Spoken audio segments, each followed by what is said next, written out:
हमने दुनिया की पहली hypersonic air to air missile को बनाकर तैयार कर लिया है। हमने अपनी इस मिसाइल के सफलतापूर्वक परीक्षणों को भी पूरा कर लिया है। हम अपनी इस मिसाइल की मदद से अमेरिका के B2 स्टेल्थ बॉम्बर को भी काफी आसानी से मारकर गिरा सकेंगे और आने वाले कुछ ही समय के अंदर अंदर हम अपनी इस मिसाइल को अपनी सेना में भी शामिल करना शुरू कर देंगे।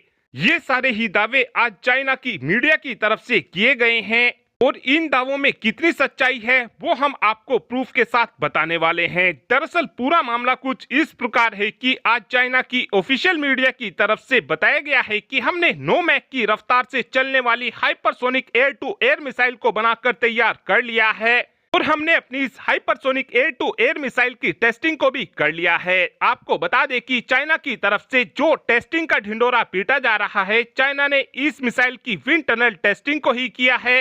यानी इस समय इस मिसाइल का एक्चुअल प्रोटोटाइप चाइना के पास मौजूद ही नहीं है और जो चाइना की तरफ से इस समय दावा किया जा रहा है कि हमने दुनिया की पहली hypersonic air to air missile को बनाकर तैयार कर लिया है, तो आपको बता दें कि इनका बाप रशिया 4 सालों पहले ही hypersonic air to air missile को बनाकर तैयार कर चुका था, जिसका सीधा सा मतलब यह है कि ये दुनिया की पहली hypersonic air to air missile तो नहीं है। और दूसरी बात, चाइना ने अपनी इस मिसाइल की अभी विंड टनल टेस्टिंग को ही किया है। एक्चुअल मिसाइल को बनने में अभी 2 से 3 सालों का समय काफी आसानी से लग जाएगा और अगर मान लीजिए कि चाइना के हाथों में कोई चिराग लग जाता है और चाइना इस मिसाइल को केवल 1 साल के अंदर अंदर ही बनाकर तैयार कर लेता है, तो इस बात की कोई गारंटी नहीं है कि इस मिसाइल का टेस्ट सफल ही होगा, क्योंकि जब चाइना ने पहली बार अपनी लैंड अटैक वर्जन वाली हाइपरसोनिक मिसाइल का परीक्षण किया था, उस समय चाइना की वो मिसाइल 40 किलोमीटर दूर अपने टारगेट से जाकर गिरी थी और वो चाइना की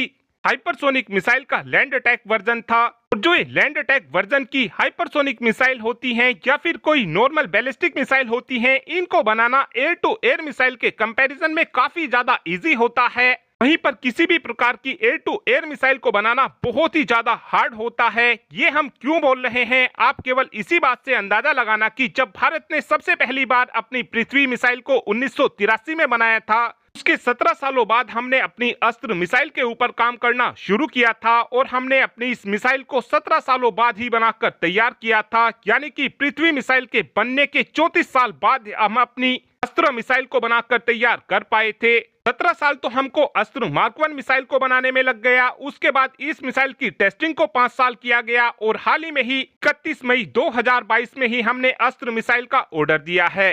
और अब आप समझ ही चुके होंगे कि एयर टू एयर मिसाइलों को बनाना कितना ज्यादा कॉम्प्लेक्स होता है। और वहीं पर जब hypersonic air to air missile की बात की जाए तो उन मिसाइलों को तो बनाना और भी ज्यादा कॉम्प्लेक्स होता है। हमारी वायुसेना आज पहले ही ये बात बोल चुकी है कि अभी सभी देशों को हाइपरसोनिक एयर टू एयर मिसाइलों को पूरी तरीके से डेवलप करने में कम से कम 20 सालों का समय लग जाएगा।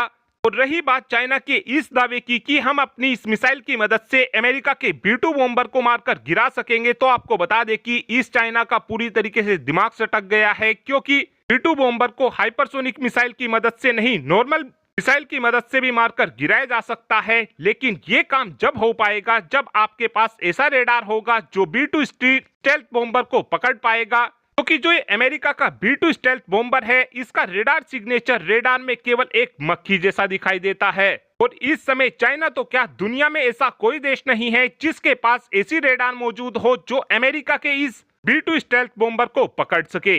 यहाँ पर चाइना की तरफ से केवल फेक प्रोपेगेंडा फैलाया जा रहा है। एक्चुअल में चाइना ने ऐसा कुछ भी नहीं किया है।